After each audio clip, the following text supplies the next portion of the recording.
going to go over the election process for signature gathering today. And then there's a couple other things on the agenda. If you didn't get an agenda, they're back there by the door. Maybe someone could pass them around. And then anybody that is interested in doing signature collection in your neighborhoods, we'll do a quick meeting afterwards so we can go through the steps for that.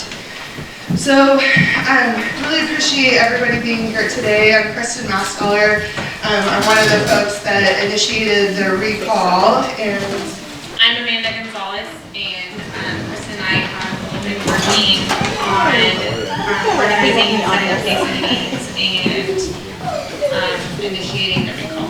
Yeah, so I think a lot of you heard that we were successful. The Supreme Court affirmed Judge Pais' decision. Yeah, which is great. And it's why we're here today, because we're moving forward with the signature gathering process. We have 2 weeks to collect all the signatures that we need to get them turned into the county auditor's office to be verified. And then once we get notice that we met the threshold, it'll be placed on the August special election ballot. So we have a lot of work to do. I think it's totally doable, as evidenced by the good turnout that we continue to have at these meetings. So if you have not signed all 3 of these petitions, please do so before you leave today. You have to print and sign on each one of them. If you're not registered to vote, you can register today, and I'll turn your forms in for you when I go to work on Monday. If you're not registered to vote at the address that's in the fire district, you can't sign the petitions. It doesn't matter if you have property here. If you're not physically receiving a ballot or registered to vote at the address in the fire district here, you're not able to sign. So please don't sign, or please don't sign more than once, because it invalidates our efforts.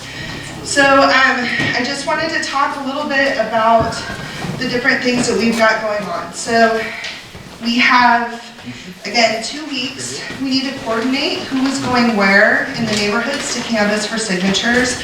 There's legal liability for you as a canvasser that I want to make sure you're fully aware of, because you have to sign, that you personally witness people sign these, that you ask them that they're legal registered voters, and that you witness it and you're affirming that.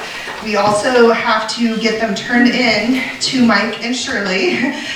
They live across from the school, and we have to get them turned into them.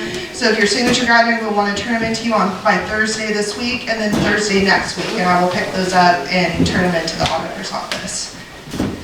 And so anybody that's interested in doing that, stay afterwards, and we will go through what the steps are for that.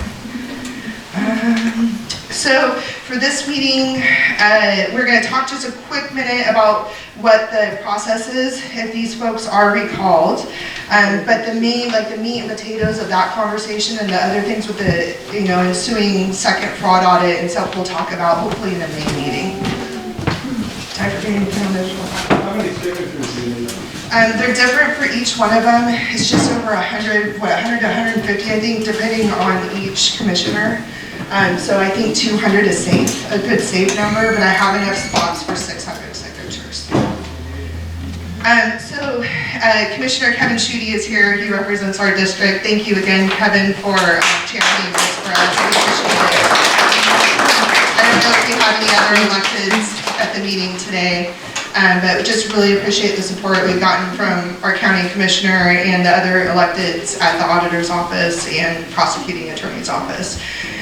So how this works is if they're all unseated, basically, what Kevin and his team is going to do is they're going to get a process together for if you want to be a fire commissioner, how to apply to do that. And then the county commissioners will appoint 2, and those 2 will appoint a 3rd. And then hopefully they will all agree that Mike should come back on an interim basis as fire chief for 12 months. And then Mike can put together like a fire stakeholder group, and we can decide what our next steps should be. And he will work on getting all the different options available. Do we want to look at contracting, transport services? Do we want to look at merging? May or may not want to do it, but should we look at it? We should see what all of our options are and then decide as a community how we want to move it forward. So those are all things that will come down the road. The main thing is the elections are opening, and we have Buck Wilder's position. He's up for election anyway in November, and so that's opening. And as we talked about in earlier earlier meetings is that we don't want to have like 6 people run against him to split the vote. We really want to focus narrowly on getting one really strong candidate to run so that we all can vote for that one and use all the votes to the best possible use. So Nick Jones is throwing his hat in the ring for that, and I don't know where he went. There he is. Hi.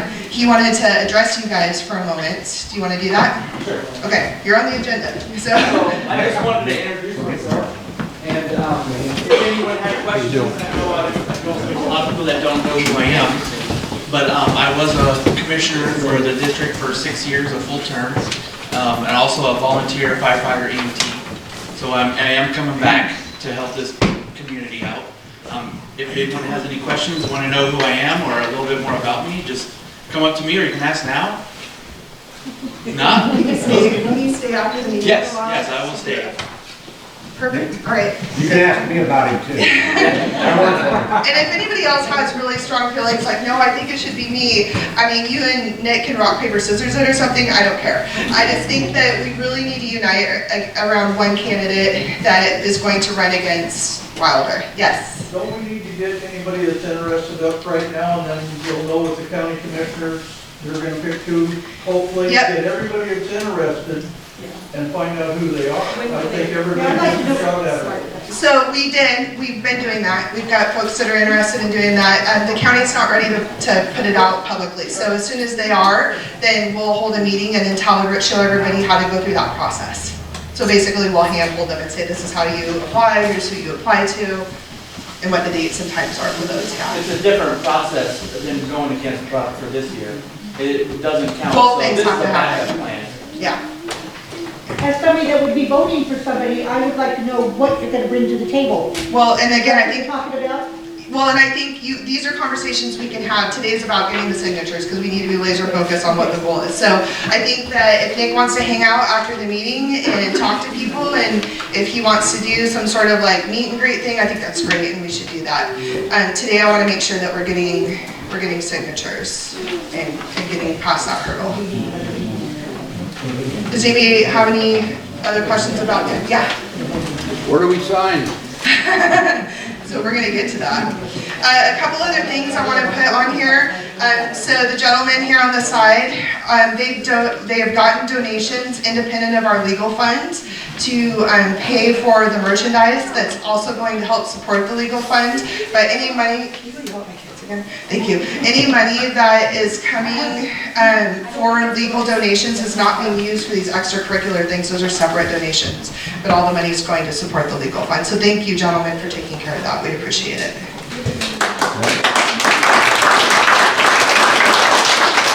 We should find out in early May if we got enough signatures to be placed on the ballot, and when that happens, we'll schedule another community meeting. And then at that next community meeting, we will talk about how people will apply, Bill, how people will apply to the county for appointments. We'll talk about what we're going to do when we get in, about getting essentially a fire, what is it called? A fire Association. Yeah, that can take donations to support the legal fund to actually go back against the 3 commissioners and former employees to get our money back. And we'll start talking about fundraising that. So there's some other documents. Where did have those been passed out? There's some other documents. We found some more fraud, of course. And we have copies of it that I think, do you have them there, Dave? Do you want to pass those out? So basically, we found out that they've been purchasing items through the state surplus site. Some of them have a valid business purpose, but most of them don't. And then they're not accounting for them correctly. They're selling them offline and pocketing the money. And so we've turned this into the state auditor's office. They will be putting that in their next fraud investigation and then forwarding all that to the FBI too.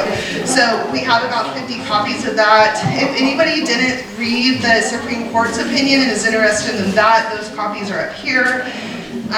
But other than that, if you want to sign the petition, which I hope all of you do, if anybody's not a registered voter, please come fill out one of these today. I'll turn it in for you on Monday and you can sign the petition. It's the same thing. Yeah, just sign it. And then you need to sign all 3 petitions, please. So they're color coded, one for each commissioner. And then anybody that is interested in canvassing in your neighborhood, let's meet in the cafeteria area here in just a few minutes and we'll go over that. Jump back. The fire association, I'd like to have room for people that don't know because they let it fall on the face. The fire association was before we ever had a fire department. They got the first truck and that's how our fire department, the community managers, the type of group. And we have one meeting a year with 10 of them, we have the whole community come in, it's like $5 or $10 a year due. And in the beginning, they paid 1/3 of the fireman's retirement. Yeah, and I think it would be great to get it going again. We can do what we need to do up front and then it can continue those traditions moving forward. So I hope that it continues. So if you guys will give Amanda and I just a second, we'll set up some stations to sign so there's not a giant line. And then I'm going to hand the mic over to Dave so he can explain the fraud stuff. I'm sorry, what? Okay, if we're a registered voter, but it may or may not be at our address, is that something that we correct here today, or do we need to correct that with the election? Oh, that's a good question. I would wait, correct it at the auditor's office, and then sign the petition. So if you might be a registered voter, but you're not registered here in Matlock or in this fire district, you can't sign the petitions. You have to be getting your ballot, or you have to be registered to vote here. Yeah. I need to say something. I'm from the Wainuchi Valley, most of you know that. I supported it. My wife volunteered a lot of I'm not going to say who this Matlock person is, but he's been saying, Pat, they're all going to get voted out in October. This was January. And I said, how much money are you going to lose between January and October on the voting? He said, they're all going to get voted out. Yeah, well, that's a really bad gossip, and I want you to know that there's a person in your community that's been saying that. Yeah. I've only got one person Right. that can be voted out, not And all the rest of them. There's a lot of folks that have some misinformation. So what we're telling everybody, go to matlockcommunity.com. Nick is posting all the stuff that we're feeding him, and so they'll get valid information there. And then also you can call Mike and Shirley too, because they've been good stewards of the community information.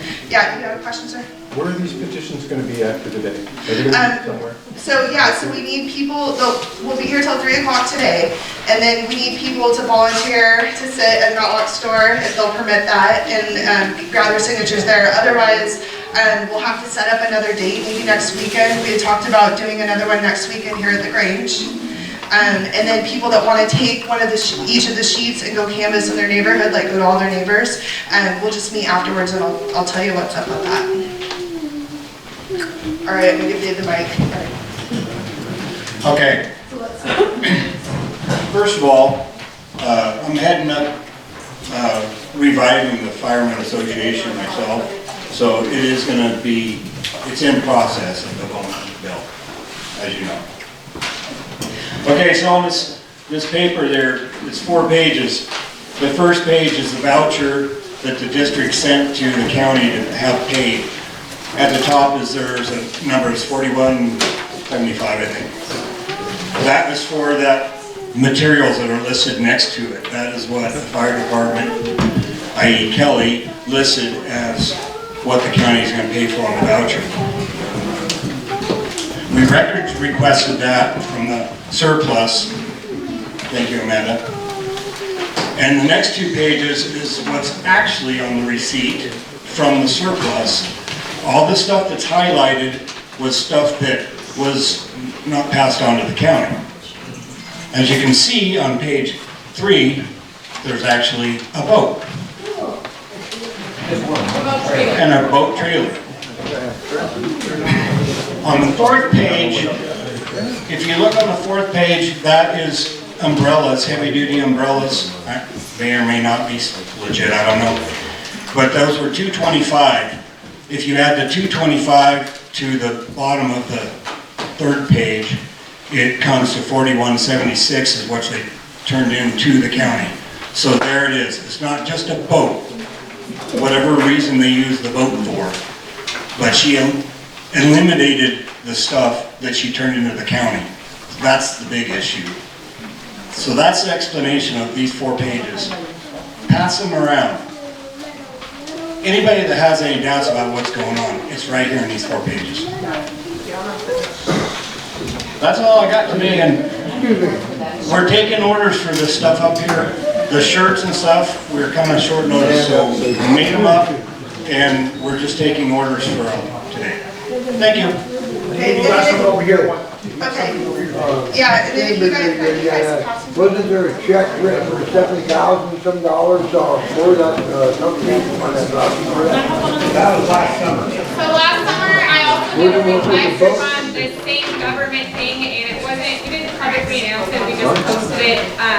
And there were actually 2 vehicles purchased last year, an Explorer and an F-150. So there was an additional voucher then, or But there's a lot of vouchers. There's a lot of The problem is that this is an account that they have, and so they're not paying it, right, until over a year later. So we're not getting the check vouchers until a year later to reference them with this government surplus company or whatever. And so I actually did the records request. Once we found out that there was 2 vehicles, I did the request to DOL to see whose names they were under, and they were under the department's name. So we actually own the F-150 and the Silver Explorer.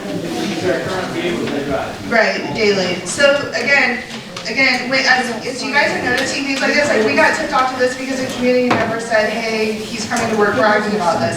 That's the type of information that we want to run down. We're not looking for gossip, but if you have good factual information, that's the kind of stuff we want to run down because we're forwarding it to the state auditor's office. So the state auditor is going to do a complete forensic dig through of all of the surplus stuff, and then that will be part of their investigation. And part of info and data for us to use, right? So when we get rid of them, we have an inventory of, what the fire district owns, and if they don't return it to us within 5 business days, we'll have an attorney send a letter, say we know all the stuff that the fire district's paid for, so you have 5 business days to return it, and if you don't, we're going to report it as stolen. And then that will be a new police report, and that will also get added to the FBI tab. So yeah, we're on it. Please report it if you see stuff. We've got 2 areas here to do signatures. And then let's give it, what time is it? Let's give it about 10 minutes, and then at 1:30, anybody that's interested in canvassing, let's meet in the cafeteria area, if you don't mind my kids jumping around. And if anybody would like to make a donation to the legal fund, Mike and Shirley heard they can write you a receipt, imagine that. Receipts that are valid. And again, if you want it, the profits from the merchandise also goes to the legal fund. Yeah, just to reaffirm this, the materials for all this stuff comes out and whatever is left. So like on a sweatshirt, about $17 comes out for the cost of the shirt and the materials. The time and labor is donated, and the rest of the money goes into the legal fund totally. At the end of this process, when we get done paying for the legal fees, that money will eventually get rolled into the Firemen Association and will be used to help the fire department reclaim whatever we can reclaim and rebuild and repair the damage that these people have done.